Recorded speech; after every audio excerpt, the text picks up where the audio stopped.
la petite Sylvie, quelle aventure! Mais comment sortir de tout ça sans la honte? La fillette, vêtue d'un corsage blanc à trous et d'une jupe rouge fleurie, n'arpente plus l'allée centrale du TGV. Elle s'agrippe à deux des sièges situés de part et d'autre du compartiment, puis elle se soulève et se balance avec toute la vigueur de ses 8 ans. Tu vas tomber à la renverse la tête la première, lui dit sa grand-mère, chargée de la ramener saine et sauve à la maison en cette fin de vacances. Nous sommes vendredi, la semaine prochaine l'école recommence. On ne peut pas se permettre la fantaisie d'un petit bobo. Sylvie réplique aussitôt, tout en continuant son manège. Peut-être que sur le nez ce serait plus grave, grand-mère. Aussitôt, dit aussitôt Pointe. Dans sa tête, une secrète idée comme il survient parfois pendant la classe ou dans la cour de récré, en attendant de mettre en application son secret. Sylvie poursuivit de plus belle son mouvement de balancier et sourit.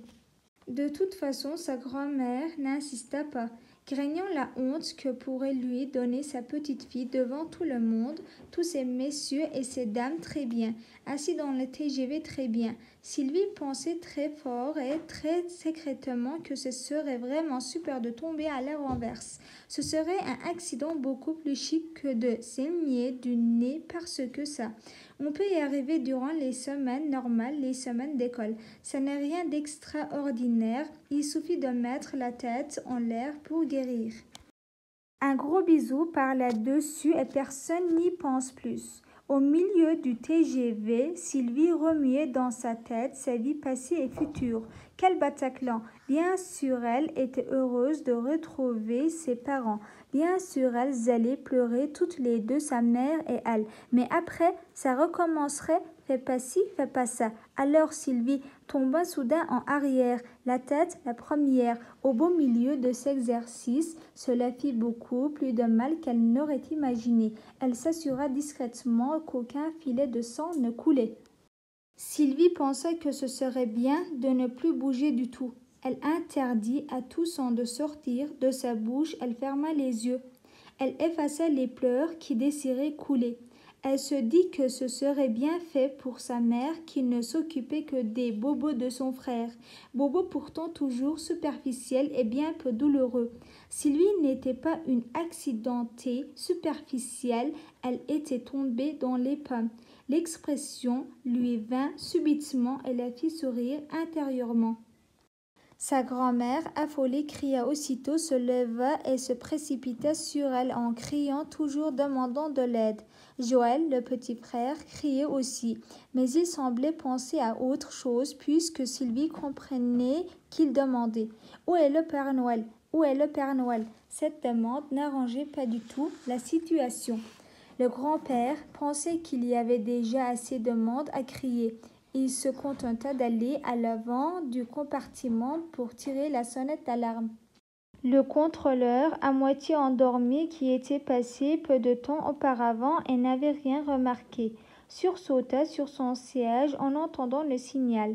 Sur le cadran face à lui, le bouton du compartiment 08 se mit à clignoter. C'est donc là qu'il était arrivé un malheur si ce n'était pas une blague. Trop souvent, des voyageurs inconséquents tiraient en effet la sonnette d'alarme sans raison apparente. Il leur en coûtait ensuite très cher. Il y avait procès-verbal et il fallait indemniser la SNCF pour le prix de l'arrêt et de la remise en route des machines. Mais les voyageurs ne réfléchissaient pas à tout ça quand ils tiraient sur la poignée. Il est vrai qu'ils avaient en général dans ces cas déjà suffisamment de nuit dans la tête. Les enfants, c'est différent. Les enfants aimeraient bien tirer aussi la sonnette d'alarme, mais elle est hors de portée. Il leur faudrait une chaise pour monter dessus. Dans les trains, il n'y a pas de chaise ni de petite échelle comme dans les grands magasins pour attendre le rayon supérieur ou comme dans les musées pour laisser somnoler le gardien.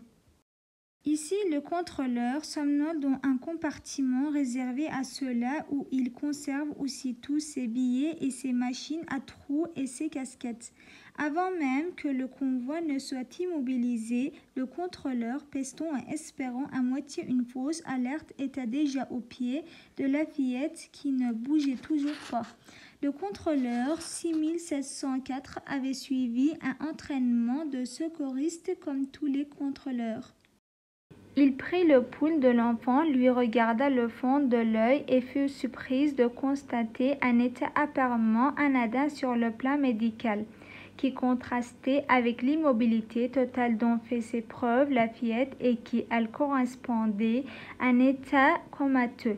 Intérieurement, le contrôleur se sentit très vite incompétent pour faire face à cette situation.